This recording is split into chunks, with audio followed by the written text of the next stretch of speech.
这是一条价值10个亿的河豚精，想要品尝它的极致鲜美，就必须先将其体内的毒囊完整取出。稍有差池，河豚精的毒囊就会破裂变成废品。更棘手的是，每条河豚精的毒囊位置都不一样，所以拆除毒囊的难度堪比拆定式炸弹。全世界能够成功取出毒囊的也不超过3人，并且这种鱼的胆子特别小，在捕捉时一旦不小心惊吓到它，那它的毒囊就会瞬间破裂死给你看。正因如此，河豚精才成为所有美食家梦寐以求的食材。阿鲁和可可两大天王联手，耗时2个半小时，也才仅捕获10条。单条河豚精鱼的价值约1亿元，若能够完整的取出毒囊，那身价将会瞬间翻上10倍。反之，一旦取出失败，便会分文不值。可可拿起匕首，小心翼翼地划开鱼腹，不料下一秒他就损失了一个小目标。可可体力耗尽，只能让小松来试一试，毕竟小松是专业厨师。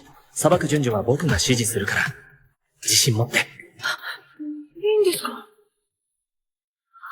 小松顿时兴奋不已，他做梦都没想到自己竟有机会解剖这种传说级食材。但可可接下来的话又让他心头一紧，河豚精在产完卵后已经游回大海，所以对他们来说现在只剩下9次机会。如果失败了，小松的下场可想而知。听此，小松不敢怠慢，他从背包里取出刀具，刀身上散发出温润的光泽，一看就是绝世宝刀。随后，小松拿出一只河豚精，按照可可的指引开始下刀。因为每只鱼的毒囊位置都不一样，所以解剖的顺序也不相同。只见菜刀流畅地划过河豚精的身体，每一步都小心翼翼，不敢有一丝偏差。小松紧张的冷汗直冒，这操作和拆炸弹没什么区别。可意外还是发生了，在切到鱼鳃的时候，小松一个手抖，河豚精就瞬间毒化了。不出2分半钟的功夫，小松就已经造成了8个亿的损失，眼前只剩下最后一条河豚精了。可可让他不要慌，如果这次失败了，就把他的手剁下来，为了以后还能奖励自己。小松也豁出去了，果断一刀切开了河豚精的身体，毒囊也终于显露在众人的眼前。随后，小松屏气凝神，轻轻地拨开一颗颗毒腺，最后一把将完整的毒囊给扯了下来。取出的瞬间，河豚精通体变成了金黄色。经历了长达2个半小时的鏖战，小松终于成功了。高端的食材往往只需要最简单的烹饪方式。小松将河豚精片成了银白的刺身，阿鲁一筷子夹起5个小目标送入口中，这味道简直堪称凤髓龙肝，宛如顶级的和牛和金枪鱼的完美交融，越嚼越香，根本停不下来。突然，阿鲁娇躯一震，下一秒他的肌肉急剧膨胀，浑身的疲惫霎时烟消云散。正当众人酒足饭饱之际，突然一个通体漆黑的鸟人从水底钻出，全身散发着死亡的气息，仅只是和阿鲁对视了一眼，就让2人应激进入战斗模式。